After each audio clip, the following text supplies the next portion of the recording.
Hey, it's Stefan Angelini from the Investor Types. Thanks for tuning into another episode. We're going to talk about investing into regional properties, and we're talking with Cate Bakos, who's got over 10 years experience in buying properties, both regional and metro. And over the last few years, she's bought hundreds and hundreds in the regional area.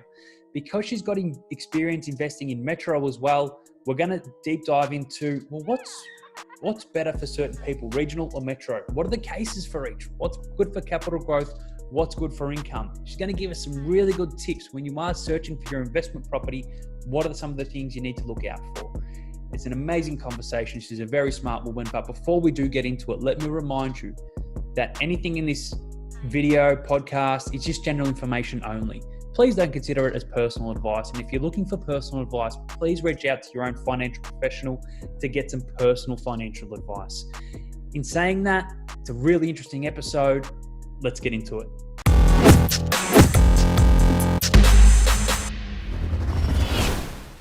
G'day everyone. Thanks for joining us for another episode of Investor Types. Luckily enough, today we're talking about investing into regional properties, and we're talking with Cate Bakos.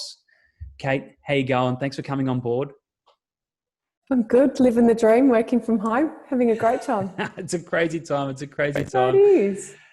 Chatting to Cate, we both I grew up in the western suburbs of Melbourne, got out of there.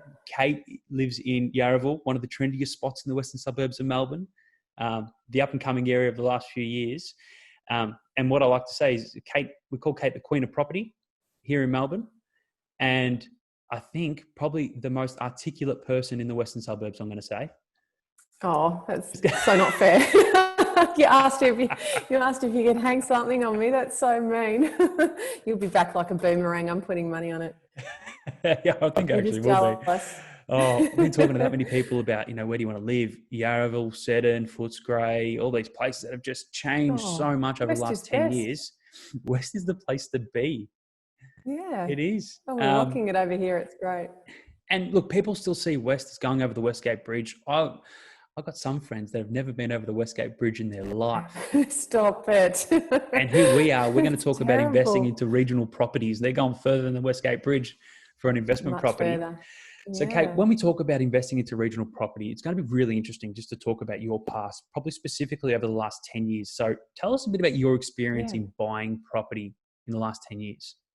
Yeah, for the last 10 years, that is what I've been doing. I've been a buyer's agent for just over 10 years, and it's a perfect role for me. I was looking for a long time for, a blend of things that would be perfect for, what I think I bring to the table. And I've invested myself many years ago. I started, and I've worked as a mortgage broker.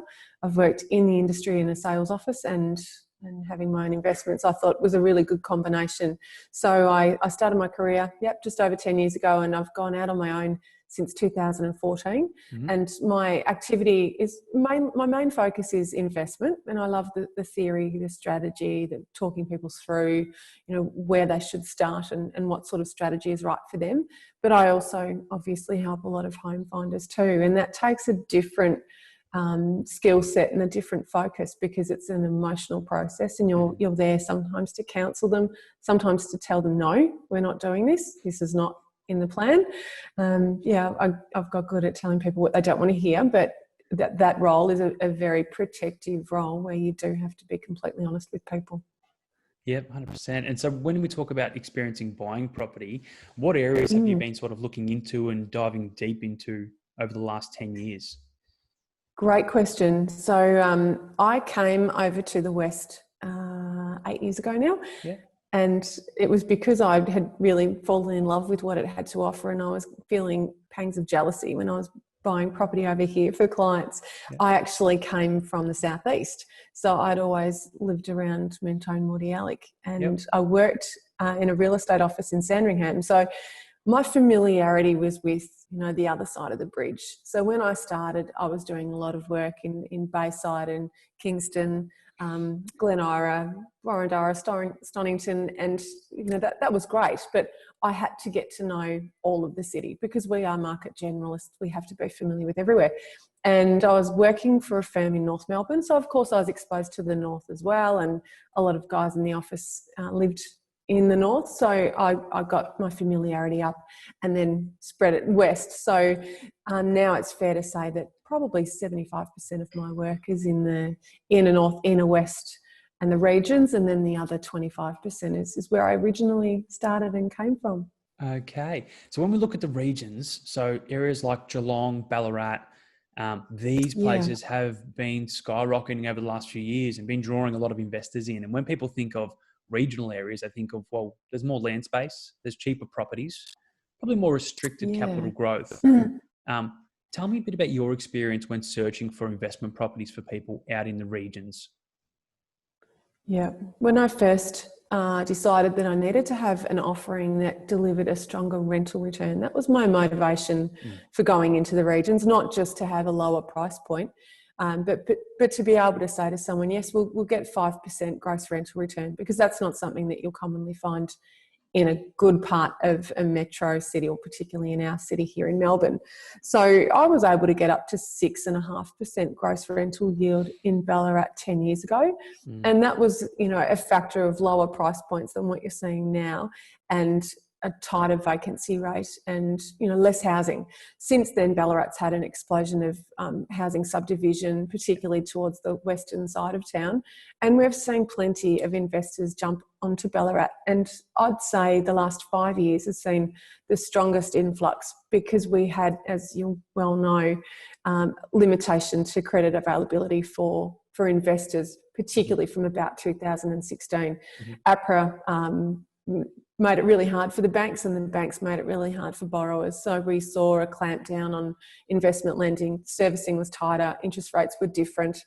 P&I was the common offering as opposed to interest only. So investors just said, it's all too hard to get our hands on decent sums of cash. Let's go for a more demure budget. And I had a lot of people asking me then about the regions, because if someone has it in their mind that they want a house on a full block of land, and a lot of people have that, that assumption that that's the way to go, I can blast that myth another day. But if that's what they want and they've got $300,000, well, Ballarat certainly 5 years ago was a city that could offer that. So the regions have had some really amazing growth of late for a combination of reasons, but that was one driver to places like Ballarat, Bendigo, Geelong, Castlemaine really finding themselves on the map. Now, talking about buying properties out there, now you've bought over 200 in both Ballarat, over 200 in Geelong, so you've got a lot of experience out there. Do you see there's much difference in the sales and even auction process between either buying a place in Melbourne Metro as a buying a place to the regional towns? Yeah, there is. It's huge. When I first went to Ballarat, I got to know the area initially. So weekends up there interviewing targeted people. I wanted to feel like a bit of a local area expert before I started placing clients there. So I got to know a lot of people. What I really underestimated was just how gentle real estate transactions are there, and the amount of trust in that, country style way of doing business is really beautiful, and it's still alive and well, despite the fact that they're dealing with Melburnians every weekend. I find now if I'm negotiating on a property in Ballarat, chances are there's not a contract available yet. So it's really just an academic conversation about agreeing on a price subject to, a contract coming through that has no nasty surprises. And the agents will shake your hand or ring you up and say congratulations, and literally tell people the property's sold and put a sold sticker on the board without a contract being executed. And, it really is a town where I say the handshake is firmer. We've got some awesome agents here in the city in Melbourne, but in the country, that handshake is their promise. And it's, I used to really bust their chops asking them, well, how will you deal with other buyers? And what will you tell them? And what about if someone offers more? And they'd say, Kate, the property is sold to you. It's all good. It's your client. We've done the deal. And then, well, what if the vendor gets a better offer? No, the vendor, he's a man of his word. The deal is done. So it's very, very rare. Well, I've certainly, from my experiences, found it very rare that I'll get any nasty surprises out of a negotiation in Ballarat. They really do still have that lovely, friendly country element. Geelong's a bit different. If you treat them with respect, you'll get respect back. Oh, always. Just beautiful people. I can go up to Ballarat to see some properties and they'll have my favourite coffee waiting for me. I've known these people for a long time, and there's a lot of agents in Ballarat, so competition between them is pretty tough, and you've got to understand your own niche as an agent, and they're very hardworking. They'll be working around the clock like a lot of agents do, but it's a very, very different market because their auctions are less prevalent in Ballarat. You might have an auction campaign for a higher price property, but your lower priced and medium priced properties, you tend not to find auction campaigns are the norm. They'll have a private sale. Yep. And again, when you look at the quoted range, chances are if you make an offer within it, it's enough to buy it. There's, that underquoting regime is not the same in Ballarat. And as a result, if they do have an auction there, you'll find that locals aren't quite as comfortable with it either. I remember going to one auction in Soldiers Hill, which is like the Fitzroy of Ballarat, and I had tried to buy this property prior and the agent wouldn't sell it to me because he wanted to have his auction, and that was cool. But I thought, fine, whatever, I've got to go. So on this miserable, wet, rainy Saturday, I drove up to the auction and did my normal thing. You get your gladiator pose and your dark glasses, even though there's clouds in the sky, and just write the first bid and walk up to bidders and, all your intimidation tactics. And everyone just froze. And like the agent's calling for a bid, and anyway, it passed into me.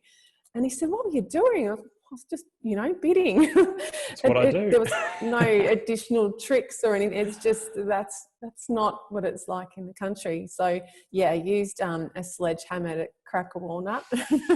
Realised after that, next time I say I want to buy it prior, they might think about that option. Yeah. Tell me about how is Geelong different? Geelong is a lot more Melbourne-centric. Yeah. So Geelong has had phenomenal growth. Its median house price is higher. It's closer to Melbourne geographically. And a lot of the agents, the dominant agents and the, managers and principals of agencies have worked in Melbourne. Some of them have done the majority of their real estate, training and kicked off their career in Melbourne. So there's definitely that Melbourne training regime under their belt. And, Geelong is our second city, and it's a very industrial city. But the demand has been so high, and the price points in the inner suburbs within Geelong have property price tags. $1 million is not an unusual thing for one of the inner suburbs. That's in Geelong. So of course, Newtown, West, South Geelong, East Geelong. I love Drumcondra and Rippleside. I'm on the record of saying I love, and Belmont by the river. There's some really beautiful parts of Geelong that are very aspirational for a lot of Melburnians, and you get that. There's a higher proportion of owner-occupiers to investors as opposed to Ballarat. You'll get a lot more investors in Ballarat as a percentage. So, these agents know that they're working on emotion. They're dealing with a lot of tree changes and sea changes who are moving their lives to Geelong, getting their kids into the private schools and facing the commute or setting up a home office or business from Geelong.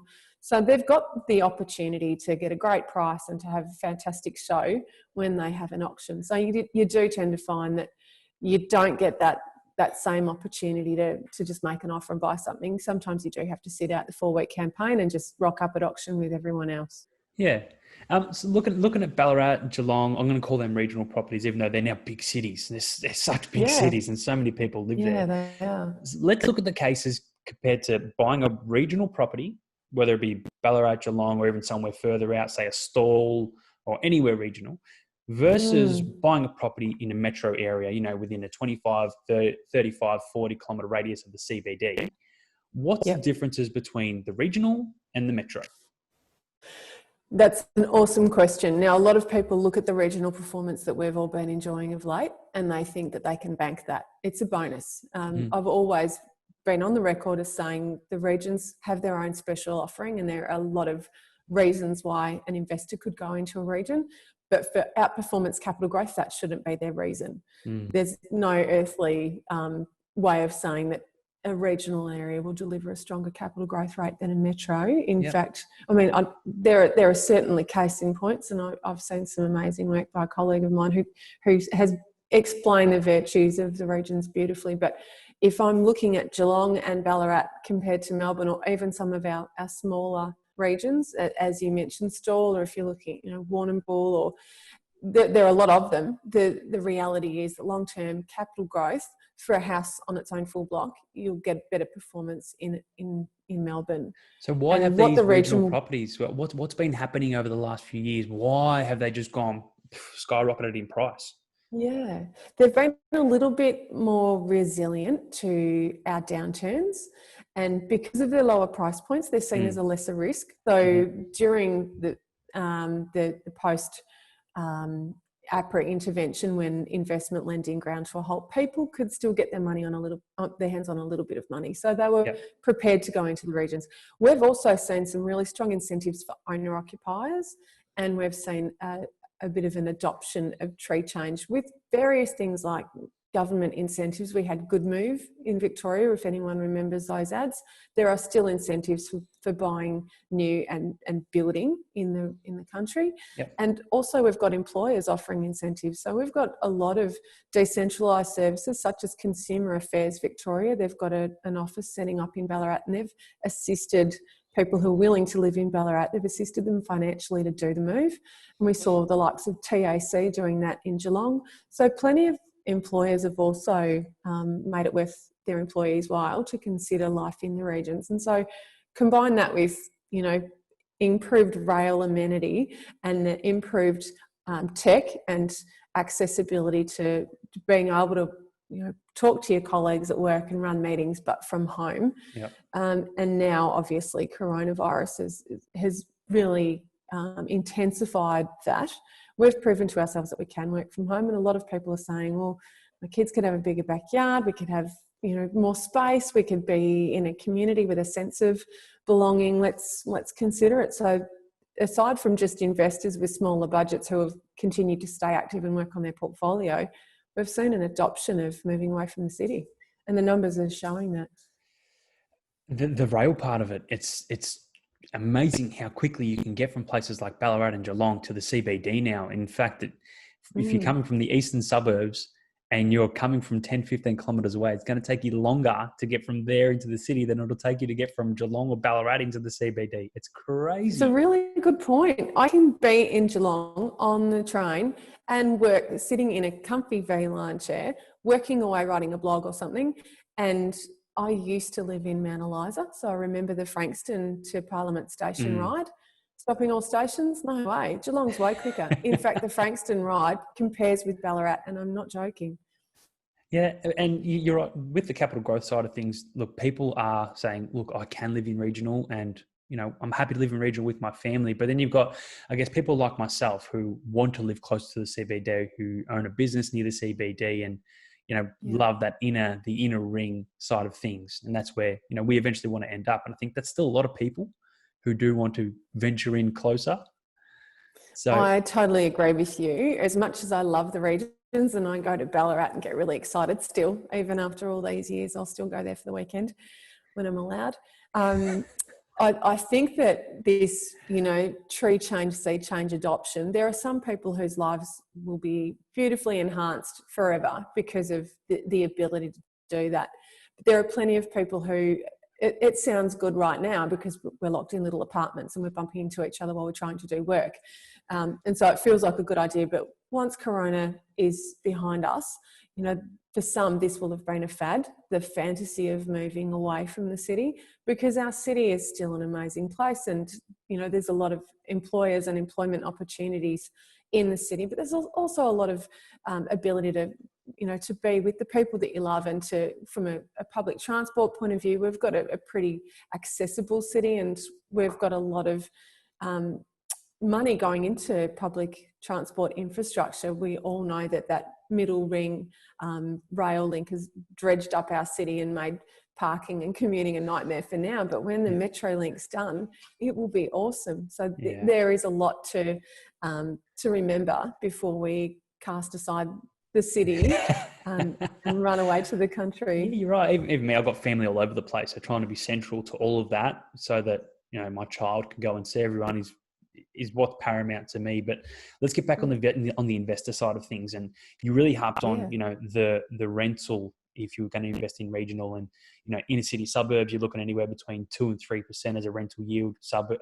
Regional, you're looking at 4 to 6, depending on where you are. It's dropped a little bit now. Yeah, we've gone to the days of getting 6% in Ballarat, unless you're going to a really awful socioeconomic area that will give you a lot of tenant headaches. Yep. You can still get 6% in a couple of places, but I say this on the record, there are property managers that won't look after that suburb. So investors need to think twice before they think that rental yield is the be all and end all, because high rental yield can go hand in hand with headache factor. 100%. The cash flow side of things is, if you're going to buy a property that sounds too good to be true, too much money coming in, it probably is. It's going to be headaches. There's going to be headaches. Yeah. But how important is cash flow? So if there's an investor out there that wants to put money into an investment property but can't afford to lose money on the property, I guess that's the cash flow factor. That's the look at the rental yield. But still, you've got to make sure you're finding good property. Exactly. So cash flow is important. I think it's the most important factor. But anyone who's searching for capital growth won't care about cash flow until they don't have it. Yeah. Having cash flow and buffer and a little bit of breathing space can make the difference between a fire sale and riding out the storm and holding properties. Mm-hmm. And in tandem with capital growth properties, you can really buffer your cash flows as an investor. And you're dealing with a different segment of the market, different tenant experience, and often your capital growth cycles aren't necessarily in sync. So buffering is a really good concept. But for anyone who is looking at investing and cash flow is paramount for them, it might be that they've got a loan that requires them to receive a certain amount of income, and the bank wants to see that appraisal letter. Well, if the appraisal letter is calling for 4%, they know that they're either going for a souped up little apartment with lots of bells and whistles that probably won't deliver great capital growth anyway, or they're going into a region and getting a house that is rent ready and in a nice location that will definitely deliver 4%.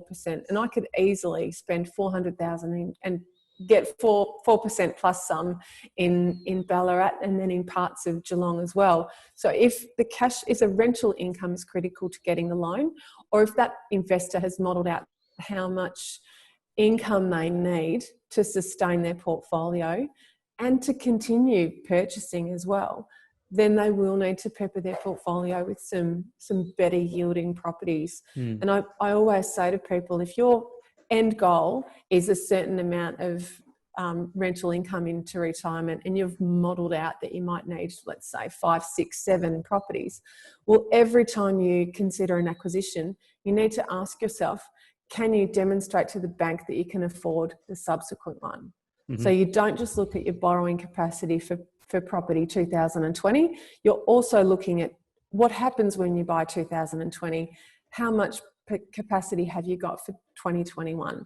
And that is how I continue to springboard as an investor into more property, because if I maxed out my borrowing capacity on my 2020 purchase, I can't do anything in 2021. And it's all well and good to say, well, at least I've got a capital growth asset. But if you've stopped at just 1 or just 2, when you could have expanded your portfolio with a better blend of yielding and capital growth properties, well, then the person that thought it through and had the blend is likely to get to their end goal, when the person that just maxed their capacity is sitting on one property that they've popped, all of the eggs into that one basket. Okay, you're preaching. I love it. It comes down to individual circumstances. Have your goals and your plan and understand where you want to get to, and don't just invest into a property because you want to, you think it's the right one. Make sure it's part of your structured plan. You understand where you're going. I recently chatted to a 63-year-old who's got a few cash flow properties and wanted to sell one to go into a capital growth property. And I go, but you're going to retire soon, and it's not going to assist you in earning that income you need for your retirement. So you've got to rejig the portfolio. Kate. Stefan, that's a really good point. You've mentioned cash flow. Sometimes the reason for a region isn't just cash flow. There's 2 reasons typically. The other one is time or lack of. So as you've just said, you dealt with someone in their 60s. If I've got someone who has limited numbers of years left in their career, I don't want to be the advocate that buys them something that keeps them on that treadmill for 10 years longer than they want to be. Yes. So if you're looking at your property and it's a buy and hold strategy, and you want to think that by the time you retire, you might not have got rid of all of the debt, but your property has tipped over to cash flow positive, so it's no longer requiring you to stay on that treadmill. That's a well thought out plan. And often I'll have someone who might be earning a really good income, but if they're only earning it for another couple of years and they want to stop, I want to be the person that supports their retirement plan, not that tips it on its head. Yeah, that's right. Keep working until you're 80. Let's not have that. But let's look at the people that are looking to purchase an investment property, specifically in the regions. What tips would you, if you could just give out 3 to 5 tips, what would be the main tips you would say to someone? If you want to buy a property in the regions, this is the top things you should look at. Yeah. First thing is understand your own cash flow and how much you can spend. Because if you can go bigger and bolder, have a second think about the region. You might be more suited to metro. So the first thing is to get good financial advice. The second thing is to not rely on your own emotion. So if you've got an affinity with something because you love horses or whatever, it has to have genuine and proven growth drivers. And typically it needs to have a little bit of a stronger population, exhibiting a little bit of population growth too. You don't want a town that's shrinking. But when I say population, ideally you want to have a hospital, a university. If it's a robust town like that, you can be assured of a lot of initiatives and incentives and just money being spent to continue attracting people and creating jobs. When you haven't got job creation, you haven't got a robust set of growth drivers, because if the town has limited jobs, then there's no incentive for people to want to come to the town, and therefore you'll get limited capital growth. The next one is understand your pockets within the region. Don't assume that Ballarat's all the same. It's so not. There's over 26 suburbs. There were 26 last time I counted, but there's little new ones being created every time they do a subdivision. And every single suburb, every little pocket of streets, they all have their own flavour. They have their own crime rates. They have their own sets of growth drivers. And the best way that you can glean a bit of information about the town is spend some time there. Stay up there, do a week away, do a weekend away, chat to property managers. I reckon they are the most underrated, amazing source of information about an area when you're commencing your reconnaissance. Because if you say to a property manager, I will be your client when I buy, what would you love me to buy that makes your job better and makes my result happier? They will tell you exactly what to avoid, and they'll tell you what the locals like, and they'll tell you what the locals will pay extra rental money for. And believe me, it will be a surprise, because I used to think walkability and access to the train and all of that stuff was what people wanted, because that's what we want in Melbourne. We want to be near the cafes, we want short walk scores. In Ballarat, they want to be really warm and they want their yards to be fenced and gated and secure. They love having pets and they love powered sheds. Now, that's a generalisation, but if I didn't learn that, I wouldn't have been able to pick out properties that keep local tenants, 10 years along, they keep them in place for a long time and they keep them happily paying the rent. It's just a set of questions that you've got to ask, and the property manager is a great start. So how important is land size then, especially when you're looking out in the regions? Everyone wants land. Oh, land value and the rate of value growth is the right question to ask. Okay. You can go and buy 2,000 square metres of land, but if it's growing at a lesser rate than the 500 square metre block closer into town, and you're getting the same rent, well, what are you doing? If your motivation is to subdivide, different story, but then that's a different set of questions altogether. And I often say to people, why are you looking at subdividing? If you're bored and it's to be busy or to have a good story to barbecue, just find a hobby that you like. Yeah. Because there's a lot of risk in subdivision when you don't know what you're doing, and there's a lot more risk when you're very, very busy and your asset is 2 hours drive away and you haven't got those tentacles into the local market to know who to ask to help you with your project. So when it comes to land size, I say go for land value and its rate of increase. Well, on that developing front of things, I do hear a lot of people come to me and say, look, I want to get into the development game. I'm going to buy a property out in the suburbs. I'm going to subdivide it. I'm going to put a house on the side. And I go, oh, wow, have you done your numbers? Because a lot of the times you see construction costs and the amount of time it's going to take to do this outweigh the benefits in the short term. However, in the long term, you could see some benefits.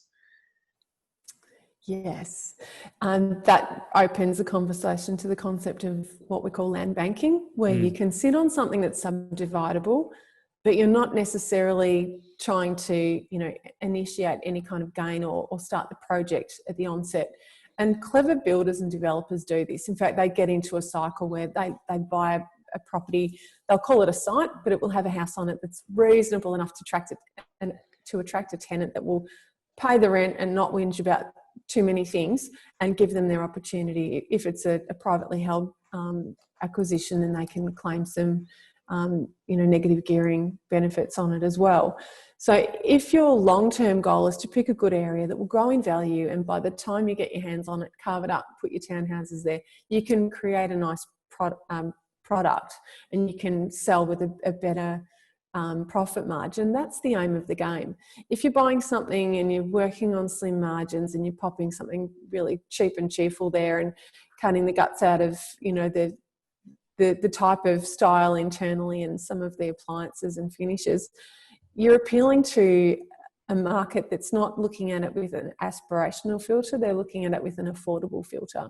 Yep. So your profits are less, and then your risk of losing money in already a skinny profit is high, because it's the first time you're doing this. You could have project overruns, tradies that delay things, bad weather, you could have mishaps at council, there could be issues with all connections, the list goes on. So for anyone that's looking at getting, dunking a toe in the water and getting into development with the idea of doing it long term, the regions can be a good place to start, because you're working with smaller numbers and you've got less risk.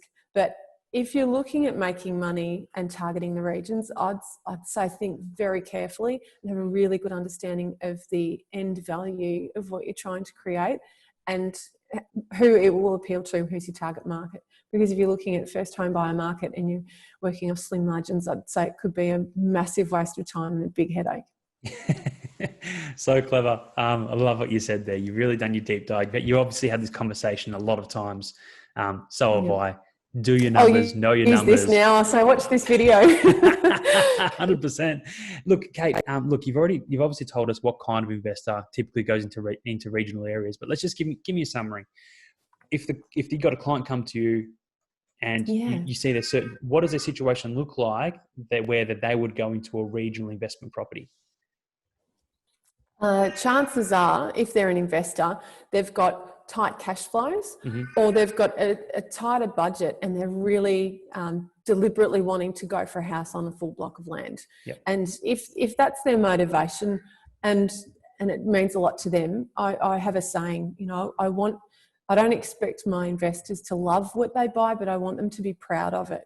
Yep. So if for them pride comes from a house on a full block of land, then so be it. That's when we'll go into the regions. Typically, though, it's for cash flow. It's because I've sat down with them and said, okay, we know your borrowing capacity. We know how much you're happy to spend. How much are you happy for this to cost you per month? What's your upper limit? And if someone says to me less than $500 per month is what I'm willing to put in as shortfall, I'm probably taking them to the regions. Yep. So that's usually what precipitates that decision to go to the regions. And in terms of who I deal with, I've worked with as young as 22. I had a 22-year-old save his money and buy a beautiful house on 800 square metres of land in a suburb called Eureka. I've had first-time investors, couples, families who have decided that maybe one party, the husband is excited, the wife's a bit nervous, or vice versa. One party's a bit anxious at the idea of spending, $1 million or $800,000. So for them, it's a dunking the toe in the water, but it's also a chance to get familiar and confident. And once you've got confidence and once your partner's on board, then it opens up those emotional blockers, and you can start investing in capital growth assets as well. But I've helped someone who wants to do a 3-site subdivision, and he had fantastic plan, good feasibility assistance at his fingertips, and in the shape of a very responsive town planner and designer. I've also worked with investors that have gone into higher price points and targeted a really beautiful part of the city, knowing that they could have gone into Melbourne and maybe been, in the middle or outer ring, but they've decided being right in Soldiers Hill or Ballarat Central or Geelong City or Newtown, they're banking on getting a better capital growth result in those amazing blue chip areas in the region. than what they would be getting in the gentrifying parts of Melbourne. So there's a lot of conversation around the numbers as well, because sometimes that is a reason for me to take someone into an amazing part of a region. It's because they do want capital growth. And I feel that with the budget that they're willing to spend in the region, they will potentially get better capital growth there than what their budget would get them. It's a little bit more limited. You know, if you're working with a $600,000 budget, you're wanting capital growth in Melbourne, it's a little bit harder. And I've helped someone buy a refitted out old pub in Soldiers Hill. So it's this beautiful old hotel with an amazing history, and it's a gorgeous townhouse now. So yeah, it comes in all shapes and sizes. Yeah. Well, there you go. Everyone, if know your cash flows, know what kind of property you want. If you're looking for capital growth, rental income. Cate, thank you so much for your time today. It's been tremendously insightful for me, and as well as everyone out there that's listening. For everyone out there, that's just a little bit on investing into regional properties. Obviously, the case for investing into property differs depending on who you are. If you've got any questions, look, feel free to reach out to me, investortypes@gmail.com, or hit me up on LinkedIn, on Facebook. You can find me, Stefan Angelini. Even if you want an introduction to Cate, reach out to me and I'll put you guys in touch if you feel that's suitable. But Cate, thank you so much for your time. Are there any parting words you want to leave everyone with? Yeah, come on over to the bridge. It's great. See what's beyond. You know, we've got some beautiful regions, and they're not just all on the western side of town, but yeah, it's definitely worth exploring. And if just spending a weekend away in a region is enough for you to, you know, whet your appetite and think about the virtues of it, obviously you've got to have good reason, you know, good fundamental reason to do it. But yeah, the regions offer a lot. Amazing. All right. Thanks again, Cate. Thank you everyone for listening. Reach out if you've got any questions, and we'll see you soon.